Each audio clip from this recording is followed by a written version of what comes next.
No one on Earth was born successful. It's a journey with multiple twists and turns. These are the stories of individuals who may have gotten lost along the way, but managed to navigate back on the right track. You're listening to the Success is Learned Behavior podcast with Evan the Show.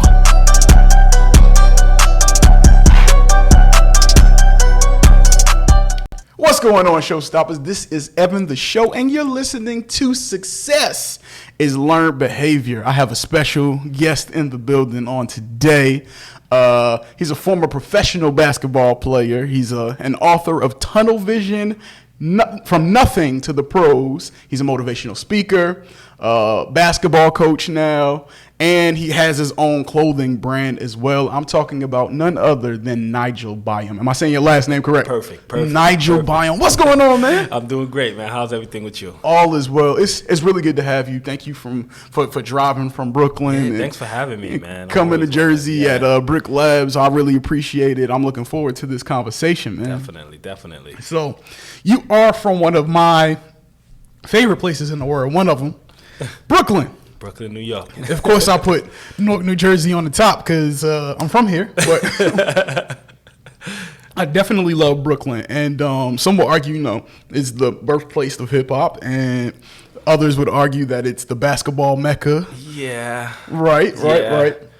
And my experience, most of my family is actually from Brooklyn. My dad grew up there. My cousins are from Brooklyn. I told you earlier that I stayed in Brooklyn for a few years. Right. So Brooklyn is like a second home.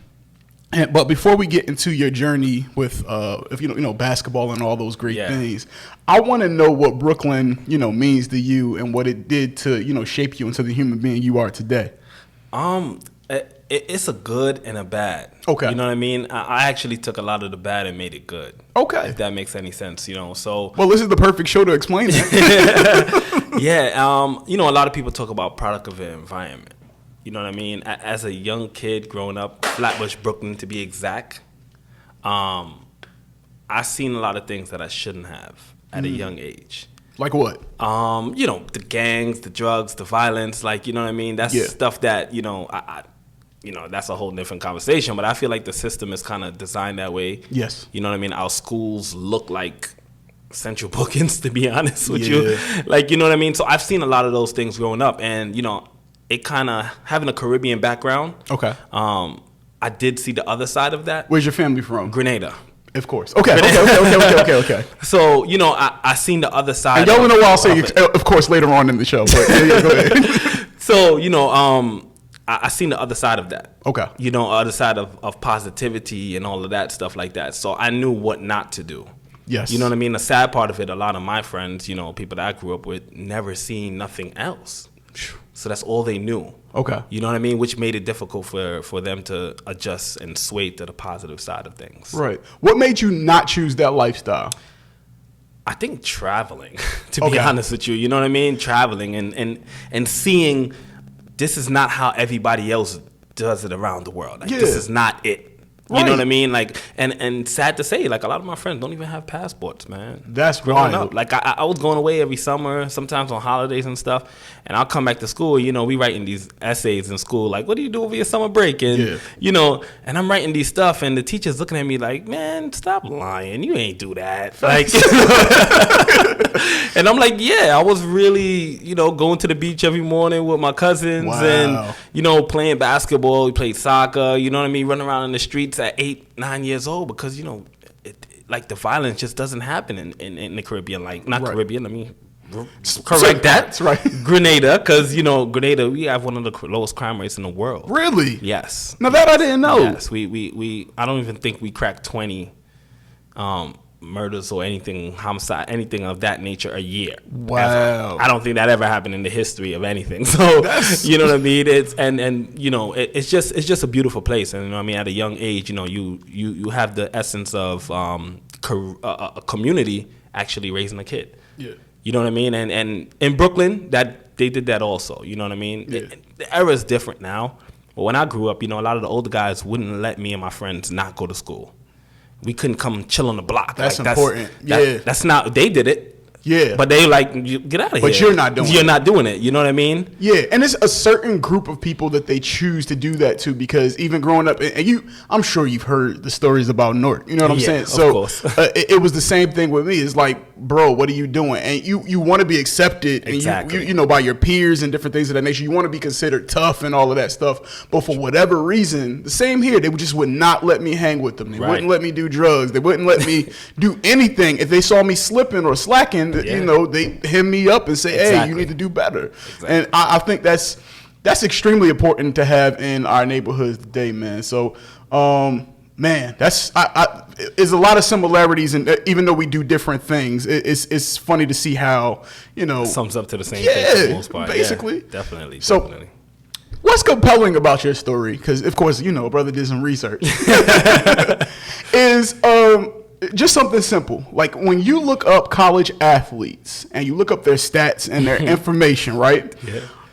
9 times out of 10, you'll see where they played high school ball.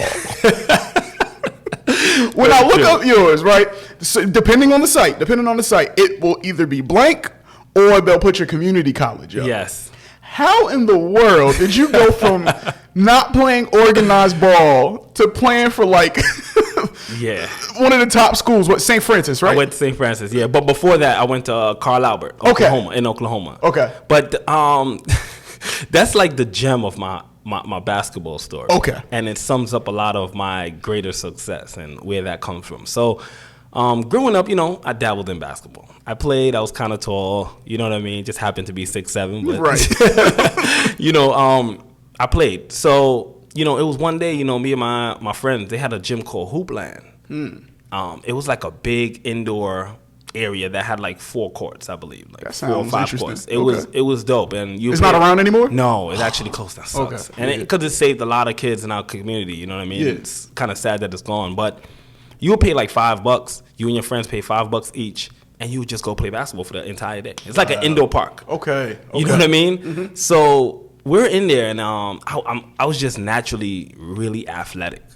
So I was dunking, like windmilling and doing all this crazy stuff. And, you know, coach just walked up to me and just said, what if I told you I could probably put you in a position to get a scholarship to go to school? I was like, yo, it's like, listen, man, I just want to play basketball with my friends. I don't know what you're talking about. I don't got the extra energy for you to be lying to me. Like, because, you know, nobody never really told me, like, you know, you can go to school for free. Right. You know what I mean? Okay. Like, you know, it's not something that I've been told. Like, you know, granted, nobody's seen me play like that. But I just went on to further conversation. You know, my friend was like, yo, just hear him out. Hear what he's saying. I was like, all right, whatever. I'm listening to this guy, and he's like, yeah, you know, they got this jamboree kind of thing, and there's hundreds of coaches in one gym looking at kids. I'm like, really? Like, wow. that happens? Like, you know what I mean? Yeah. And I was like, wow. And it was, and one of them is, it was in Jersey. Ed Butler, I believe. That was the name of it. Okay. Ed Butler was like a huge one. So I came out, and I walked in the gym, and it was so much people in the gym. I was so nervous because I never played basketball in front of a big crowd of people, right? So I'm like, oh, man, how am I going to pull this one off? Right. Like, you know, a lot of the guys that were in the gym were playing high school basketball. They played middle school basketball. Like, they've done all this basketball stuff. And I'm like, wow. So the coach came up to me, and he told me, listen, just do what you're good at. It's like, you're athletic. Try to exhibit that as much as possible. I was like, cool. Got in the game. First game, horrible. First game, horrible. I didn't know what to do. I'm standing there like, oh, man, this is going to be bad. Like, you know, second game, I was like, you know what? I loosened up a little bit. You know what I mean? I started having a little bit more fun. And literally, this is all I did, bro. Like, I kid you not. I blocked the shot and literally, like, threw it out of bounds. I jumped so high and just threw the ball out of bounds. That was one. Everybody was like, ooh. And the next play, somebody shot the ball, and it bounced off the rim perfectly, and I just got a crazy putback dunk. And it just happened to be on like a 7-footer that was under the rim. Oh, see? Yeah, and literally that's all I did. When I got out, when that game was done, I had over 8 coaches running to come and talk to me. Wow. Okay. You know what I mean? And what were you, about 17 at this time? I was 18? 17, 18, somewhere around there. Okay. And I'm like, okay, I don't know what what's happening here? I don't know how this is working out, but I mean, it works, you know what I mean? And then, you know, later on, you kind of understand that basketball is certain things you can't teach. You can't teach somebody being 6'7", and you can't teach somebody jumping. It's just an ability that you already have, man. Exactly. It's just natural. So through that, you know, I got all these scholarship offers to Division I junior colleges, right? Right. There's guys that play high school and do all these things and don't get that opportunity. And here this is you coming one day. Just fly, just get it. And I had these lists of schools. It was from all over the country, man. Okay. It was crazy. Like, and you know what? I was like, you know what? I'm going to go as far as possible. Okay. And I went to Poto, Oklahoma, which is... And why did you pick that? I think I just listened to a lot of the stereotypical kind of stories. Like, you know what I mean? Don't stay in the hood and do this. Like, you know what I mean? So I just like, you know what? Let me just go as far as possible. Okay. I never been to Oklahoma. Why not? Right. So went to Oklahoma, Carl Albert Junior College, and that was an experience. Good or bad? The way you looking, you're like, it was an experience. It had good and bad. Okay. What I mean? What was the bad first? The bad first was, I can't say it was a culture shock because it was different. It was just, you know, real cowboyish. It was like real far in the kind of wood situation. That sounds like a culture shock. Yeah. You couldn't really run to the store if you wanted to. The only store, like, I remember my teammates getting fully dressed to go to Walmart to walk around. Like, they're like, this is all we have. This is it. This is how we pick up the girls. Yeah, this is literally, that was like the meeting zone and everything. So, you know, they'll just go there. And it was just everything else in terms of you know, racism happened a lot. Yeah. That, really? Yes, that tend to happen because, you know, this predominantly, you know, white areas. Mm-hmm. And those people, you know, a lot of them haven't even seen black people like that. Right. So they automatically had these stereotypes of what they've seen on the news or heard or whatever. What the media is telling them, you know what I mean? And, you know, some of them eventually, like, came on to, I remember me graduating from there, and, I had white people from the community, like, crying. Really? Like, yo, we're going to miss him. Like, you know what I mean? He was so different to what we thought. So were you the only black person? No. Okay. Well, the only black people in the school was basketball. Okay. You know what I mean? Yeah, like, you could write that off. So they seen us in town. They knew, oh, you from the college. Wow. Like, automatically. Yikes. Yeah, it was that kind of situation. Like, I didn't know any black people from that area. Okay. You know, probably like 20 or 30 minutes away, but not that area. You know what I mean? Right. So that was the negative part of it all. Now, how were your academics at that time? I went to Edward R. Murrow. Okay. You know, Edward R. Murrow was the second or the first most academic high school in the city in New York. Perfect. So, you know what I mean? I got there because, you know, I'm all right with the books. Right. Okay. He's like, I get busy with it. Yeah, I'm good there. So, you know, apart from, you know, the thing with regular athletes or what people think of athletes, quote unquote, books was not a problem for me. Like, I didn't. And it seems like, because you didn't even play ball in high school at all. No, they didn't have a team. So Sheesh. the school was strictly academics. The only extracurricular activity was chess. That's where you had the advantage, man. That's what it is. Okay, that makes sense. Yeah, so, you know, it was only chess, and, you know, my parents coming from the Caribbean, they didn't play that. Yeah, that wasn't even an option. I'm looking at them like, y'all just want to play basketball, right? Like, why don't let me play basketball? Like, I have no problem with school. Yeah, I know that. Yeah, you know what I mean. All my friends is going to like the worst high schools that have the sport teams. You didn't even join any like leagues, or you weren't able to pay for some other high schools. I had at that time, like, a lot of coaches knew me from my area. So I lived very close to Erasmus High School. Okay. So the coach there knew me. Boys and Girls Club, like, I played there a little bit. You know what I mean? I had a little club that I used to go to called FYA, Flatbush Youth Association. Okay. You know, because New York got the organization. It's there. It's definitely there. So we was, you know, I would dabble, but it wasn't, you know, You weren't serious about it yet. No, and I wasn't that good. Okay. For a coach to even say, I'm gonna put you in a bunch of these basketball games to get exposure. Like, I wasn't that. I like how honest you are. You're like, listen, the first game was trash. I wasn't that great. No, it's just the honest truth, man. And I think, you know, other players need to start telling people the truth, man. Like in terms of like, yo, sometimes you're really not that good. Did you have anybody like that come to you and be like, hey, man, you wildin'? Yeah, all my friends. Oh, wow, really? So when all this junior college stuff was going on and I'm playing and I'm doing well, like, you know, my second year I was All-American. You know what I mean? Yeah. Like, and this is literally my second year playing real organized basketball. Yeah. So I'm All-American, and everybody's like, yo, where did this kid come from? So I'm telling all my friends, like, yo, y'all gonna see me on ESPN, man. I'm about to do it. They looking at me like, yo, Nigel, you crazy, man. You sound crazy. Like, you ain't playing no high school basketball. Nobody never knew you. You just popping out the woodworks talking about you gonna do this and you're gonna do that. Like, that sounds crazy. Yeah, you proved yourself right. Yeah. It does sound crazy. It sounds insane. Yeah. But I'm looking at them. I'm like, okay, say no more. Was that the motivation, kind of? I don't know.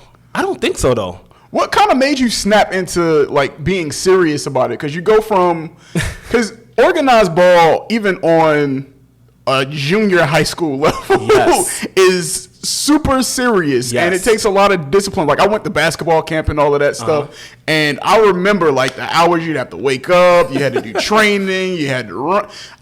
So I've always been a fat guy, right? I've always been a fat kid. So I remember one time we had to run 2 miles, and then they talking about that's the warm up. I'm like, wait a minute, yeah. There's more exercise after this. So Sounds like to go basketball.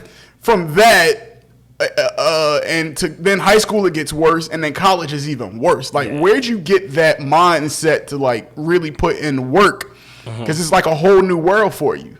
So I think halfway it definitely is the motivation of people telling me I can't do something. Because I'm big on like, okay, you say I can't do this, okay. I'm the same way, man. I would just look at you like, all right, Yeah. I got something for you. Hold on. You know what I mean? And that's like one of my biggest things. Like, people telling me I can't do something.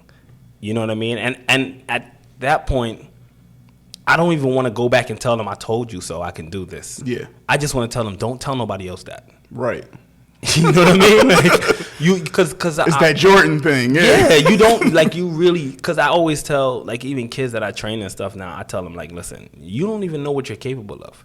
Your mind could tell you one thing, but you can go so far past that. You have no idea. That's great advice. You know what I mean? You have no like you just don't know the capacity of your mind, literally. Yeah. Like we don't know it. We don't tap into. We only use a small portion of our brain. So single imagine percentage, like, right? It's like under 10%. You know what I mean? And that's like the smartest person ever. Like, right. You know what I mean? And what we gotta understand is, you know, telling people that they can't do things, it doesn't even make any sense. Because sometimes people just implementing their fears on you. That's it. They feel like they can't do something. So that's the bottom line, man. You know what I mean? Yeah, definitely. And I definitely have that. And it's a lot of times it's people that you care about because, you know, parents will be like, hey, you need a plan for this, that, and the third. And, you know, that deters you from like doing plan A. Yeah. My parents still think I'm crazy. I think at first my parents kind of thought I was crazy with everything that I was doing. But now I've kind of proven over and over again that, you know, I got it. Like, yeah, because that generation doesn't really know. They're more about security, right? So they want a job, right, with a retirement benefits. Plan and benefits and stuff. And we different. And that's out the window now, like, because there's no such thing as job security anymore. That's a fact. So, yeah. So, well, you know, this is success is learned behavior. And a lot of times we do talk about not just success, but things that happen in our life that are, I wouldn't call failures, but lessons or things that set you off track and different things of that nature. Like with me, with the media thing, I mean, I've had so many no's and I've had so many situations where I was told I was trash and different things of that nature, but later on prospered. So now you entered the NBA draft. Yes. Correct. Yes. So naturally, though, that happens automatically as a Division I player. It just kind of happened. It happens, yeah. So when you didn't get picked up, what was that feeling like? To be honest, like, you know, if you're gonna get picked, like, automatically. Really? You know what I mean? Like, all right, you don't know if you're gonna get picked because a lot of guys get that. Yeah, you're gonna get picked and you don't get picked. Yeah. But it's more of, you know, if you're that top guy or you're not. Okay. Automatically. Like, this is no secret. You know if you're going to be in the 59, I believe, the first and second round draft picks. And I knew, that wasn't my path. I did get some workouts with NBA teams. Okay, which teams? I had the Knicks. Oh, man. Which is that's my team. And that's my we're favorite suffering. team, but, we're not even going to get there. You know what I'm saying? I had the Knicks. I had the Timberwolves. Okay. I had the Timberwolves. So that was two great experiences. You know what I mean? I had a chance to work out in front of these coaches, what I should do, how I should get better. And it was amazing. It was an amazing opportunity, definitely. Okay. So were you down about not being able to get picked up, or was it already in your mind? Yeah. This not happening. Yeah, I didn't write it off, but I knew it possibly could happen if a team probably could, pick me up for summer league or something like that or whatever, that can happen. But I knew more than likely my path would have been possibly going overseas and play professionally. See, I like that because, like, with success is learned behavior, I try not to just define success one way. Right.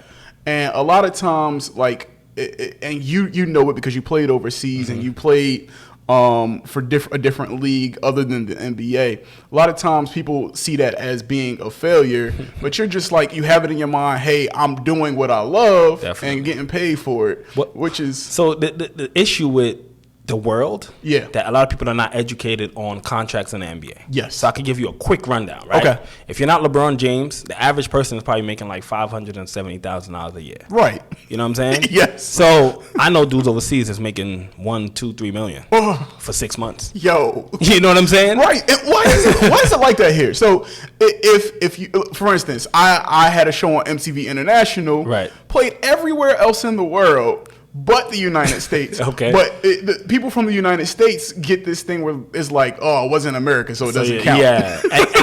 and it's a sad case, bro. Like, I listen to a lot of African music. Okay. Afrobeat kind of thing. That's I like it. So what people don't understand is Africa, those artists never have to come to America, like, ever. The amount of people that's in Africa, the amount of people that's streaming in Africa, the amount of money they're making, right, it's ridiculous. They don't need America, and Americans need. That's what I talked about with the traveling, man. Yeah. Like, it opens up your mind to different things. Like, Same America here. is not it, bro. Like, we love it. Yeah. You know what I'm saying? But it's not the only thing. Yes, like, exactly. And that's what overseas did for me. You know what I'm saying? I've got to the point where, like, you could see me walking around in New York and nobody understands who I am. Same thing. So, like, and I lived in Jeonju, South Korea. Okay. And more people knew me there. And then when I come home, I kind of like the feeling of coming home and being more relaxed and don't have to. Yeah. But you're right. Like, the money still is the same. It's same not like, dollar. Right. I've become more. In the beginning of my media career, I wanted to be like this superstar and known by everybody. Mm-hmm. Now it's like, does the check clear? Exactly. That's what it was about. Right, because even if you look at like the influencers and social media people, which I'm not knocking, do your thing, have millions of followers, but a lot of them, and I even know a few that can't pay their rent, or can't even post a product and get 5 people to buy into it.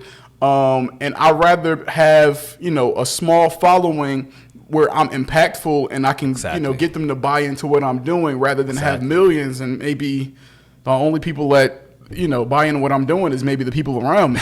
And that I like another dude, brother Ben X. Oh yeah. I like him, and recently he been doing a lot of this digital real estate kind of thing. Yes. Right? So exactly what you said, it's like, okay, I have 10,000 followers. Right. Quality followers. Right. Can I get 1,000 of them to buy a product? Right. You know what I mean? Some people got 100,000. They can't get 500 people to buy in. Exactly.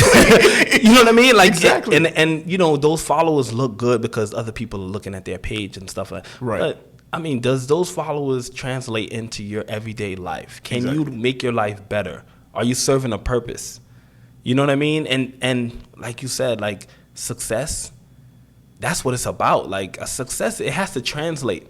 Success is not 100,000 followers. It's not. You can have 2,000 followers, and if you got 1,500 of those people, you are more successful than a lot of people who have 100,000. Exactly. And that's a fact. Exactly. I think success is goal driven. So, like, I think when you set something in your mind and you accomplish it, that's what makes you successful. And that's basically what it is. Like, each of us might have a different level of success. Like, you know what I'm saying? You might look at me and you might look at LeBron James, because that's my guy. I can compare myself to. You know, so you might say, okay, LeBron's success has to be winning a championship in the NBA. Right. You know what I mean? Right.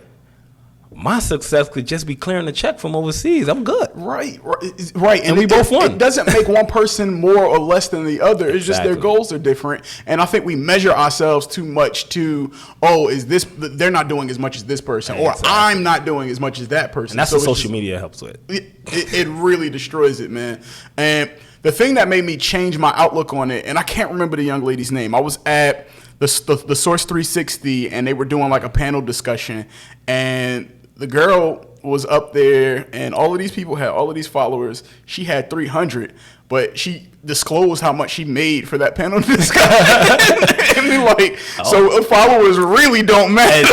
It don't. Like, you know, if you're serving the masses, right, and you have a positive message, yes, or you have something that people will buy into, right, that's really important. Like, you know what I mean? I feel like that's 10 times more important. Like, if I could impact 10 people, right, apart from sharing a negative message to 100,000 people, I'm good with the 10. Yo, I'm just trying to influence one person, and you don't know what that one person can end up doing, man. I know a guy who has Barack Obama following him, and he's got like maybe 5,000 followers. But to have Barack Obama following you is a flex. Because he knows, because, you know, those, like, and somebody, I can't remember exactly who said this, but they were saying that we can actually choose who we want to follow. Yeah. You know what I mean? Very true. And people that have quality of self and quality of what they really want to intake, right, follow the right people. That's all the way facts. You know what I mean? You don't just follow people just to follow people, man. Right. It's kind of, you know, crazy. And I mean, you even following people that will never notice or respond to you or care about you or anything like that. But yeah, man. So now, I want to know a little bit about your experience overseas. Like, how did that come about? So the draft is over. What was next after that point? So, you know, the average athlete, a lot of my story is not average, by the way. None of it is, to be honest. I would just warn you right now. What's about to happen is crazy. Okay. But the average athlete has an agent, right? So I said to myself, cool, let me get an agent. You know, got an agent for about 2 weeks. It's like, you're not working fast enough for me. Yo, we got to do it. Like, you know what? I'm going to just figure this out on my own. Right. Like, and I literally will set a work day for myself. And I talk about this a lot in my book, too, like a work day. So that work day was 8 hours. Like, that an average person work 8 hours. Right. I'll go to the gym, lift weights, work out, shoot my shots, 3 hours. Okay. 5 hours, I'll be on the internet marketing myself, emailing coaches, emailing team owners.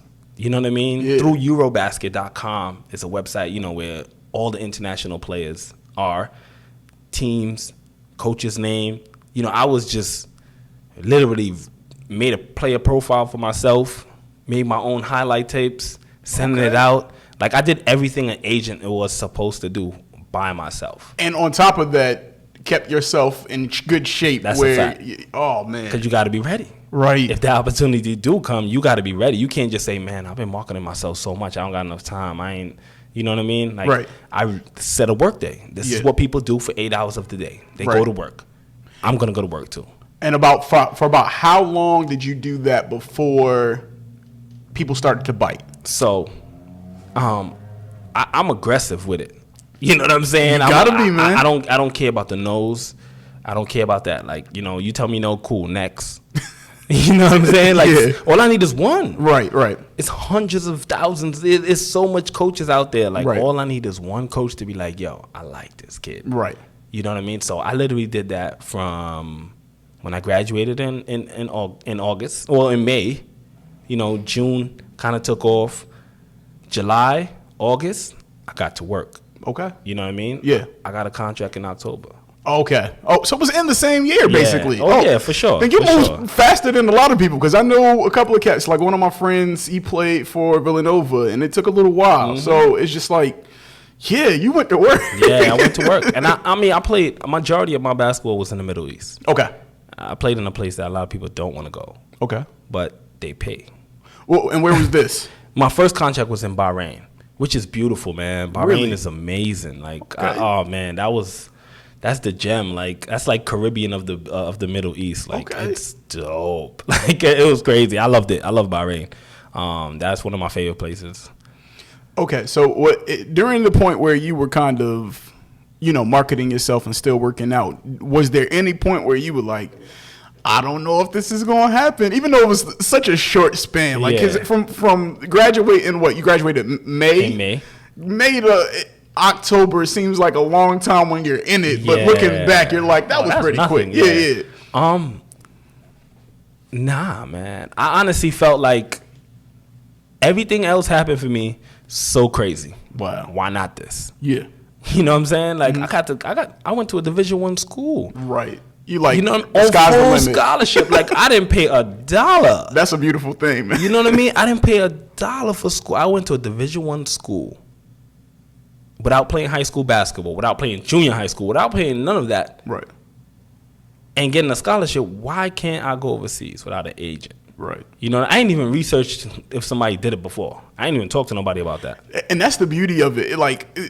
A lot of times, like even in my looking and trying to get gigs and different things of that nature, I didn't really study who did this the way I'm doing it Right. now, because I feel like ignorance sometimes is bliss. So it's Exactly, exactly. Like the beauty of not knowing is also not knowing where failure is. Like it is like I could only be successful. I know it's probably a right way to go about this, but if I go this way, that way, and I'm aggressive about it, it'll happen for me. And it's a saying, like, this is older people in Grenada, Caribbean people probably know about this. Okay. They always say, dog's luck is not a cat's luck. Ooh, okay. You know what I'm saying? Yeah, Just yeah. because you got lucky with a certain way, my luck might be completely different. Completely. You know what I'm saying? So, I just tunnel vision. Back to the book. Right, plug it. You know what I Plug mean? it. Tunnel vision was that was really my mindset.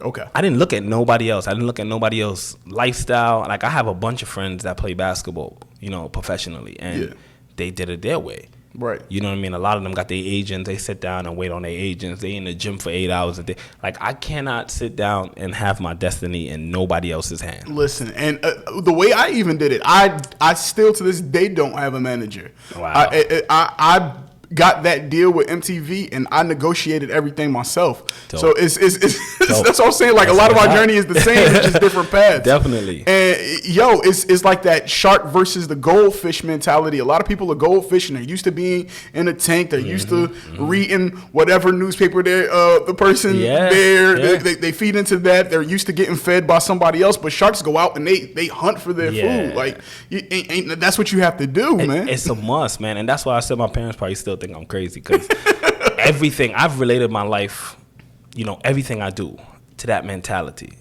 You know what I'm saying? Yeah. And I'm gonna just go get it. Yeah. Like, you know what I mean? I'm gonna put it out there, and some people are gonna like it, some people not. It is what it is. Like, you're not gonna match every single, opportunity that comes. Right. Yeah. You know what I mean? But you Right. can't be discouraged if it's not your path. Like, some people is like, oh, if it's not for you, it's not for you. But it's a 50-50 with that situation. Very true. With me, because I was like, oh, it's for you, it's going to come to you. I'm not about that. Like, you know what I'm saying? Like, I'm going to go get it. I hear you. You know what I'm saying? Like, a lot of people just sit down and wait. And it gets so frustrating. Because imagine getting up every single day and working out for 4 or 5 hours a day.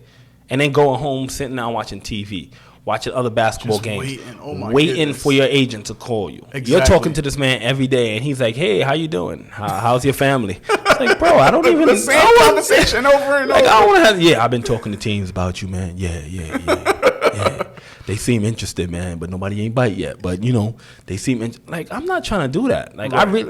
that's just me. Some people are okay with that. Yeah. And I respect them for that. Yeah. You know what I'm saying? Some in that area, they got a lot more patience than me, because I don't got it. If somebody gonna tell me no, I gotta hear the no. And if I hear the no, then I can move forward from it. Like, I can't sit and just wait on another person, because agents too got a bunch of other clients, right? And they they're looking to feed their families. Exactly. So it's like whoever's bringing me the most money right now is going to get the most of my attention. That's what it is. So, and I respect it. Mm-hmm. Everybody got to eat. Everybody got to eat. So, all right. Now, you seem to be in great shape still. Mm-hmm. What made you do the transition from playing pro ball to deciding to be a coach? I'm really coaching because, I had people that helped me along the way. And I wanted to be a guy that's going to help. I reached a level of success, Mm-hmm. and I want other people who has my mind frame of success to reach that level also. Okay. You know what I mean? I can still play. Like, I still get offered contracts all the time. That's what's up. Okay. You know what I'm saying? And I can still play, but I'm just kind of over it. Okay. Okay. I'm going to be honest with you. Like, basketball was, some people's like, I've been playing basketball since I was 4. It's my first love. It's my only love. Right. Nah, that wasn't for me. Like, okay. It's not, I love basketball. Don't get me wrong. Right. It's not my end all be all. Like, that's not the only thing I can do. I'm talented in many other areas. Right. And I want to exercise those other things also. So the funny thing is, a friend of mine, actually, he played overseas as well. And he has the same mindset. Like, they still be hitting him up. And he just like, and I've heard conversations, and I'm like, bro, you want me to go play for you? Turn down that contract? Like, seriously? And he actually coaches basketball as well. So it's just like, he's like, I'm pretty much over it. And I even watched. Did you see the Michael Jordan documentary? Yes. Yo, if you at a certain point in that documentary, he talks about how he fell out of love with basketball a bit. And if you keep doing something that you don't love, it's like most people in the world. Like, they go to their job every day, and more power to them and making money. Not everybody's built that way, but it's just like, bro, I can't do this anymore. Yeah, I just was kind of over the whole. I had my son too. Okay. So I had my son. He wasn't the only thing because he could have traveled with me. That would have been fine. Yeah. But I had him. I was like, I can't miss anything. You know what I mean? That was big for me. Like, I didn't want to miss anything. I seen a lot of guys go overseas and they're away for 6, 7 to 8 months out of the year. Yeah. You know what I'm saying? So if I leave and my son is 3 months, I could come back and miss his whole first birthday. Teething and walking. He's a whole different kid. Dad. Like, he's a whole different kid, and I didn't want to miss that. So I was like, you know what? Yeah, I'm going to just chalk it up. It's amazing that you said that, because I was even talking to somebody about the NBA players right now, or any pro basketball player, especially overseas. In those situations, they sacrifice a lot for their fans. That's a fact. And yes, they get a lot of money, but they do miss those moments, like important moments, even spending time with family on their deathbed and different things of that nature. Right. Like, people don't give them enough love and respect. That's a fact. That's and it's so much sacrifice. Like, even with the college situation, right? A lot of people be like, "Oh, you guys go to school for free, right? You should take." Do you know how much money a college makes on an athlete? Bruh. Like 10 times my scholarship. Right. So aren't they doing something now where the athletes can at least have a contract with endorsements? I think they're trying to push. Which is still kind of trash. But yes, like they could post stuff on this. So because these younger kids now, like, social media is such a big thing that they have millions of followers in high school. Right. And those younger kids that's under them will buy into anything that they post. I feel, and people will say whatever they want. They talk about millennials and what is it? I think it's generation, what is it, Z now? Yeah, Gen like Z. That.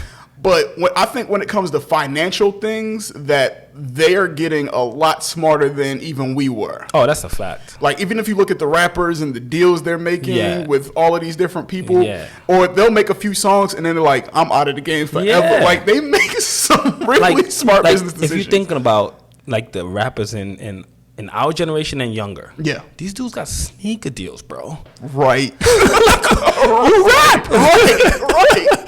This is not a mic deal. Like, like you selling sneakers. Like, seriously? Yep.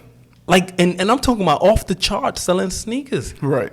You know what I mean? Kanye, look at the stuff he's doing. He amazing, right? Yeah. And it's like, bro, you sang songs. Like, this is not even relatable to like at what all. you got going on. So, Exactly. Financially, I just think that, a lot of money is pushed in their face at a younger age. Okay. They understand money. They're actually reading their contracts. like they understand certain things that's actually happening. Like a lot of those in the past, like we didn't have money education for a very long time, man. And they're master marketers. Yeah, that too. Like, you know what I mean? They understand. So just understanding social media marketing is nuts. Yes. And I got high school kids that could tell me, like, yo, bro, don't post at that time. Right, like, right. Make sure it's high content. Right.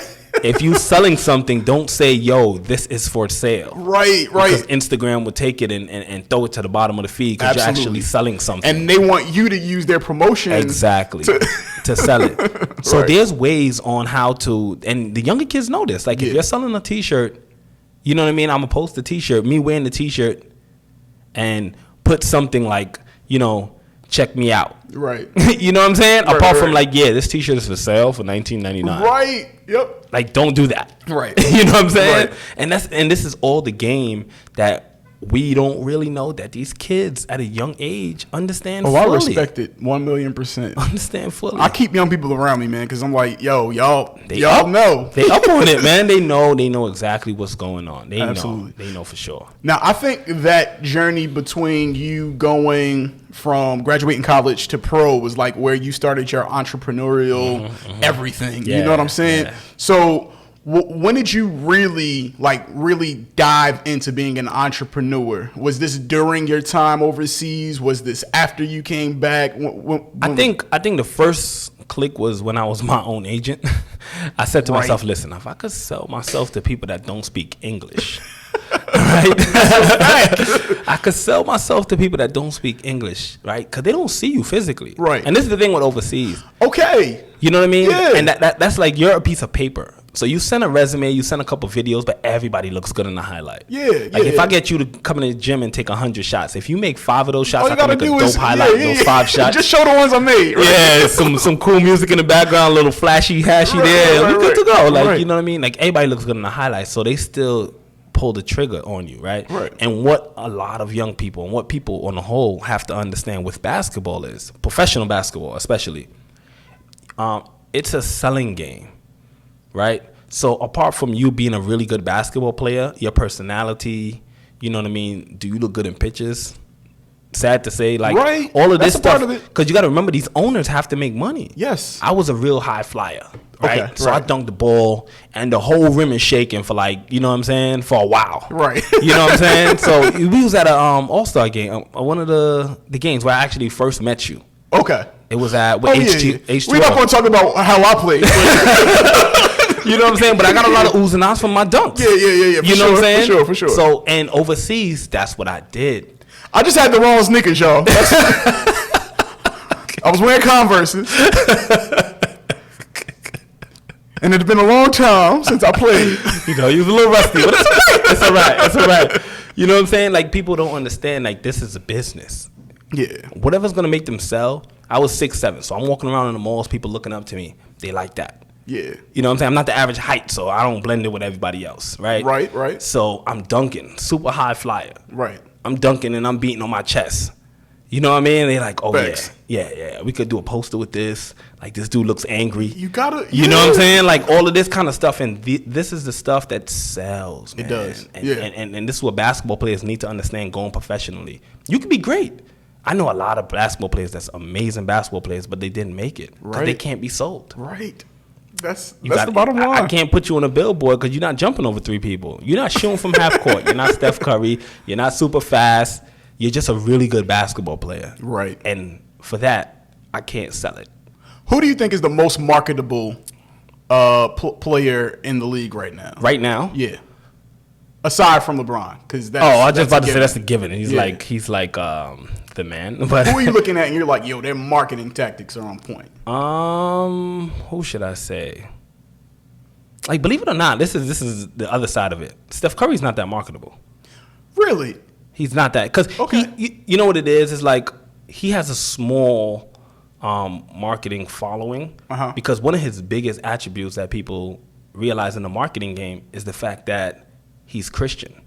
Okay. So he has scriptures on his shoe. Very true. So all Christians is like, oh man, this is a Christian basketball player? Yeah. I'm with him. Wearing the shoes, yeah. You know what I mean? Everybody else who doesn't, fall into that category, it's kind of like, I'm not wearing his shoe because it has a scripture on it. Okay. You know what I'm saying? Yeah. So that's like the flip side. So he kind of limited himself. Very much so. Okay. Which is not great marketing. If you ask me, I don't think that's great marketing. Okay. You know what I'm saying? I'm not, whatever your belief system is, that's completely fine. Right, you're just saying that you're making it. You're an international athlete. Yeah. You know what I'm saying? Like, I couldn't go overseas in the Arabic nations and have scriptures on my shoe. That's a good point. Like, he won't sell shoes overseas. No. In the Middle East. Right, and aside from that, his shoes aren't that great. Yeah. Okay. Apart from that, right? Yeah. You know what I'm saying? So, but he did do he did well with making people even wear Under Armour sneakers, because I remember there was a time that we weren't touching them. Yeah. Like, we knew them for tights, man. Right. That's the only clothes they used to make. It's like clothing. But in terms of marketing, who can I honestly say in the league right now? Because a lot of these guys understand the social media thing, right? Yes. So they doing these vlogs and all that stuff like that. Like, they're big on that. Like, you know what I'm saying? Like, I've actually, because some of the younger guys in the NBA, I don't know them. Okay. So it had this one guy. He plays for one of these teams anyway. Okay.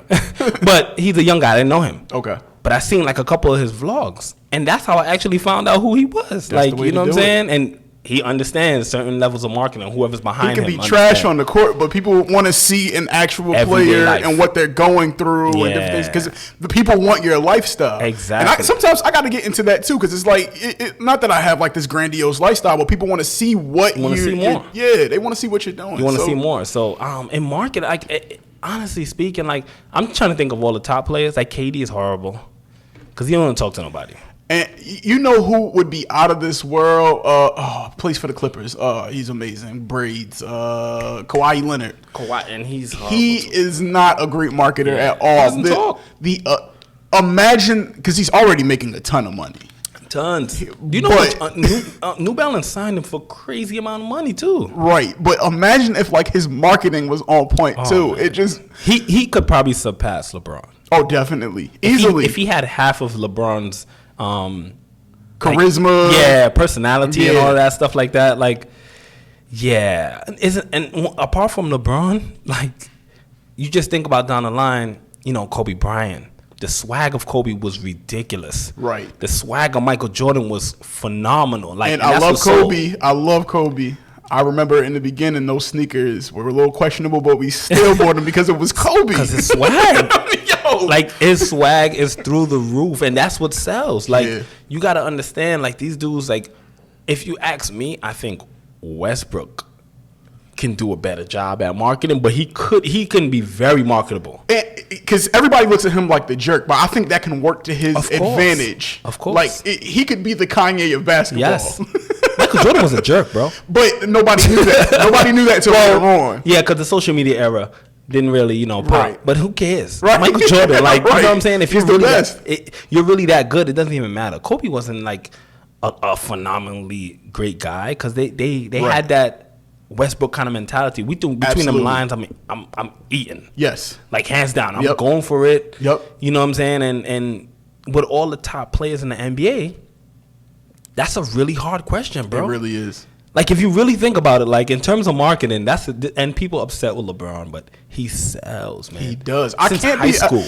I've been following him since then. I had a little because matter of fact, it was an article in Sports Illustrated of him, Stoudemire, it was Carmelo, and all of these great guys that were about to enter into the NBA, man. And he's been phenomenal since then, and marketable since then. Of course. Like, he had the vision already. Yeah. Melo's my guy, too. Melo is somebody word. that I actually, Melo, J.R. Smith, those guys I worked out with over the summer a couple times. You know what I'm saying? That big famous. Well, J.R.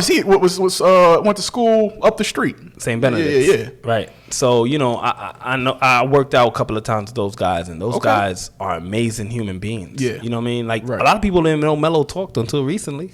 Very true. You know what I'm saying? Very true. Because once again, like, that's just not his personality. Right. But he's an amazing person. Absolutely. JR, he gets this rap because of the way he looks, maybe in terms of the tattoos, but he's really a nice guy too. Like, he's a cool guy. Like, you know what I'm saying?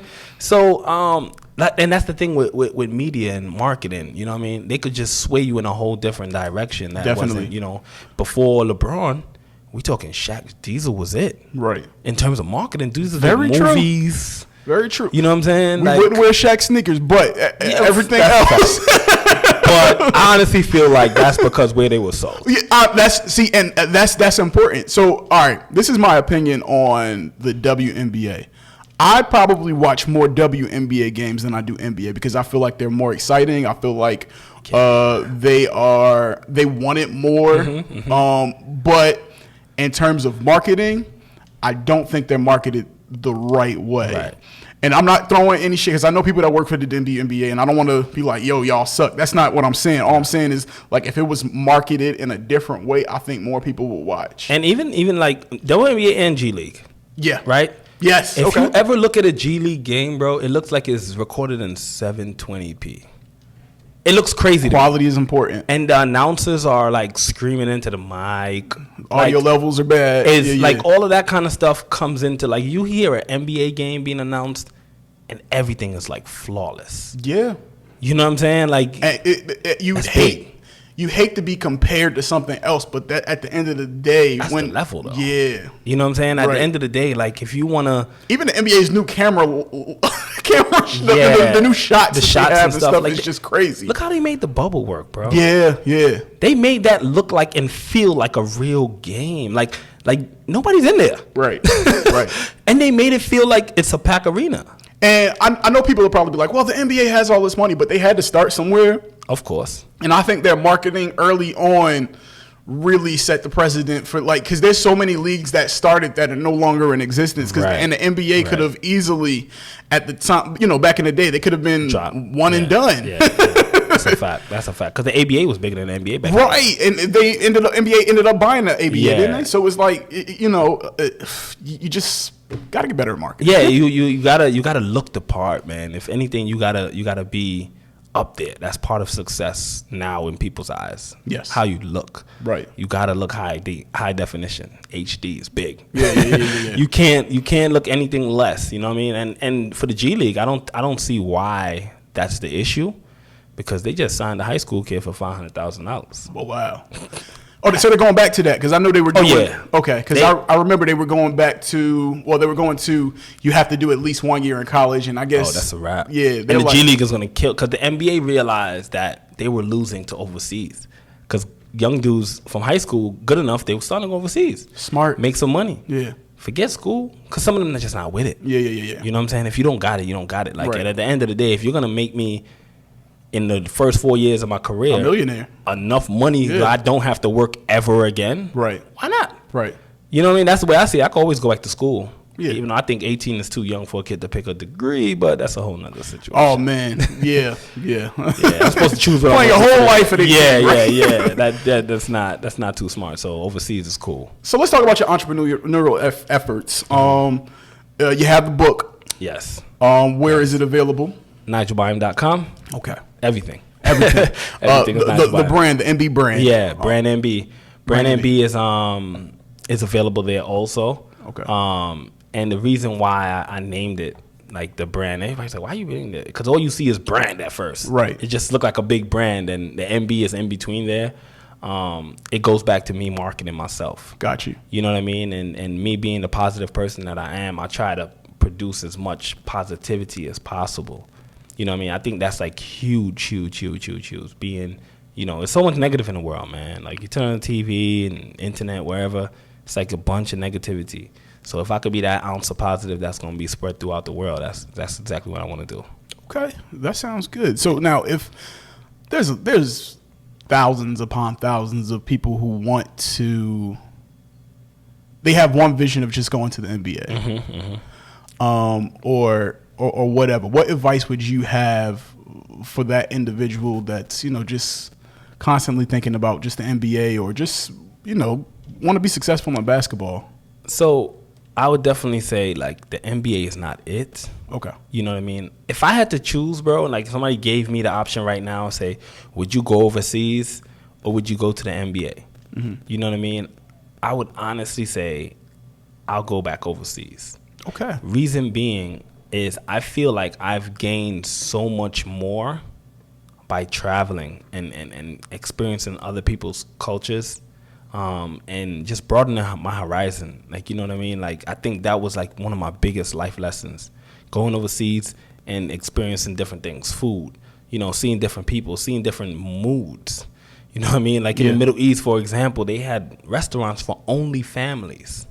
Yeah. You know what I mean? Like definitely. Those kind of things, like we don't really see that in America. Like you can't come in here unless you got a wife and a kid. Right. Like, you know what I'm saying? Like that's not what we do here. But over there, because they value those things so much more. Right. You know what I mean? And just seeing all of those different, you know, experiences with just life, man. It's just, you know, the way how serious they pray. Yeah. You know how serious that is. Like they got certain parts in Saudi Arabia, for example, like you gotta stop driving, bro. Shut everything down. Like you're on the highway. I'm talking about everybody's pulled over on the side of the highway. Wow. If you don't pray, cool. Just respect our time and don't drive right now. Right. You know what I'm saying? Exactly. And I thought that was so, you know, that was deep. Cool, man. Yeah. I thought, you know, it goes deeper than the surface of people. Most people thinking like, oh, I want to be free to do whatever I want, but it's just the discipline. Right. And the consistency behind their lifestyle, I just, you know, find that phenomenal for sure. That's great, man. Yeah. Real quick, well, not real quick. You take your time with this. Define success for me. I'll definitely tell anybody that success is you. You know what I mean? I could definitely explain that, because success is you, because, you know, your success, it's not someone else's success, but your success is also measured by how far your mind is willing to bring you. I love that. You know what I'm saying? Yeah. And that's like the biggest thing with success, bro. Like, you know, we could all say, you know, success is making millions of dollars. Right. But realistically, if your mind doesn't tell you that, then that's not success for you. And you have to respect people's personal minds and what they think success is. So success is the individual and the individual's mind, the capacity of the individual's mind, how far their mind is willing to take them. It's limitless. Man, definitely. I love that. How can people reach out to you? Give us your social media handles. So social media, I am NB21. So I and AM NB21 on Instagram, and my website. My website is probably the easiest way to reach me. NigelByam.com. So NigelByam.com. And you know, people become a member of my website. I send out monthly, you know, motivational kind of videos, kind of vibe. Like, it's not like the average ET kind of thing, but it's just you know, life conversation basically to my audience, and you know, people that's, you know, trying to just need a little positivity in their life, man. That's what I'm trying to bring. Sounds good to me, man. I really appreciate you for coming by. Thank you for this discussion and being so open and honest and sharing those gems, man. Thank you. And I thank y'all for listening and watching. And you know, you could buy our merch at successislearnedbehavior.com. You could listen to the podcast there, or any other content that we provide right on successislearnedbehavior.com. And we're out. Peace.